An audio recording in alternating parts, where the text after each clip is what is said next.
Every day, I spend more hours than I should scrolling social media. It's a way to connect with people. Sometimes it's a place that makes me feel good. Sometimes it's a place where people are thoughtless, cruel, and abusive. One day, this image appeared. The tear-stained face of a woman with rhythm 0 noted in the comments. And so I began my descent through the internet rabbit hole of the work of Marina Abramović. This wasn't a chat room. This was a real room. Studio Mora, Naples, Italy. Rhythm 0 began with a set of instructions given by Abramović to an audience of 70. There are 72 objects one can use on me as desired. Performance. I am the object. During this period, I take full responsibility. The objects provided on a display table next to her ranged from organic articles, such as a rose, grapes, and bread, to that with more potential to harm: a scalpel, scissors, nails, a gun, and a single bullet. Reports agree that the audience began tamely. Simple curiosity about her puppet-like nature led people to move her limbs harmlessly. But by the third hour of the piece, something had shifted, and a razor had sliced each item of clothing off her, stripping her to her waist. Abramović tested how far people will stretch their moral boundaries when they believe their actions have no consequence, especially in a group setting. Psychologists call this phenomenon de-individuation, and it also happens online, where disinhibition leads otherwise ordinary people to become thoughtless, detached, less empathetic, and often aggressive. Part of a series of rhythm performances staged in 1973 and 1974, Rhythm 0 is a seminal example of the body art movement prevalent in the 60s and 70s. By the fourth hour of Rhythm 0, a man used a razor to cut Abramović's neck so that he could drink her blood, a scar which she still bears today.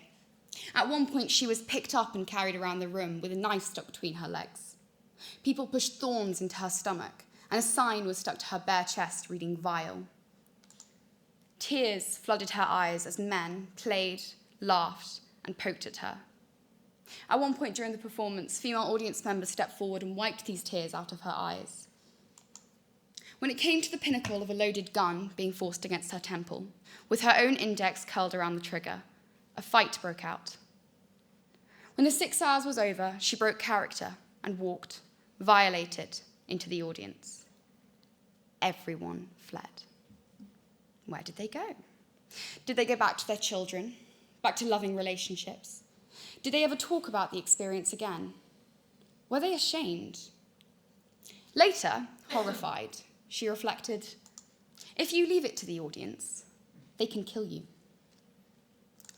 Like many artists, Abramović's desire to explore the limits of human behavior was informed by her early upbringing.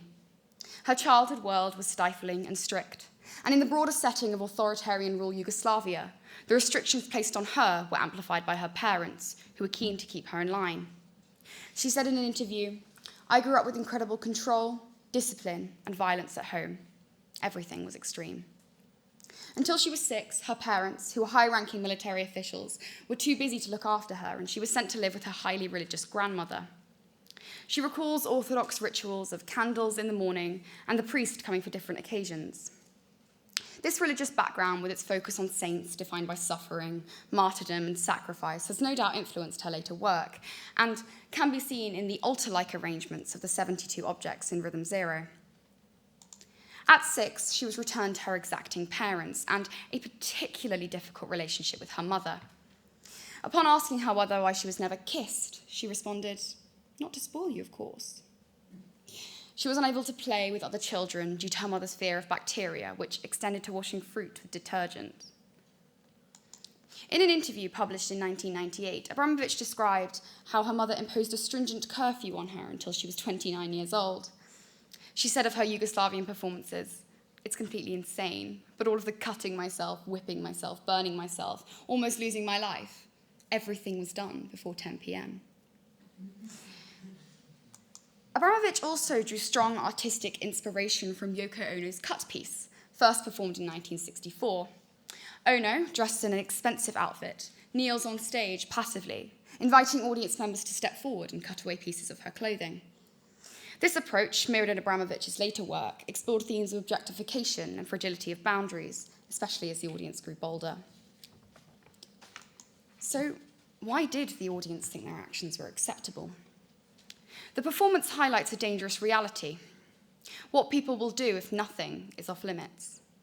In today's unregulated online world, Rhythm Zero's message is as relevant today, if not more so, than on the day of its performance in the autumn of 1974. Abramović once said, in expressing her desire to break free from the constraints of traditional medium, "I realized, why do I have to go to my studio and paint something two-dimensional? I could use the air, fire, water, the earth, the elements."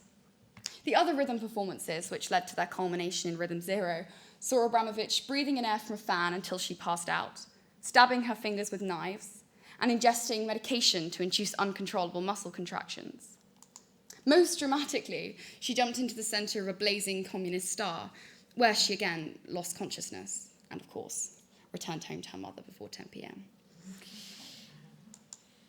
Abramović's performance must also be considered in the context of her gender, and the context of gender in art.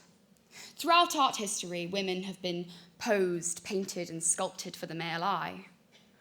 Canova's Pauline Borghese was placed on a bed that could be spun by her husband's eager visitors.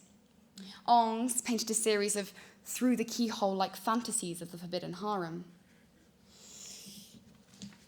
Abramović's audience chose to approach her in this same voyeuristic way. She stood motionless, unspeaking, a living work of art, confronting the male gaze, but also its potential to objectify and cause harm. Perhaps art imitates life.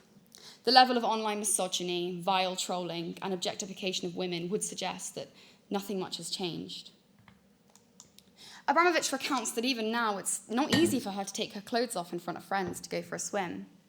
But interestingly, as if reclaiming the art historical view of the female form, she says of her performances, "If I have to do that in front of the public, it doesn't matter if I'm old, it doesn't matter if I'm young, it doesn't matter if I'm fat or whatever.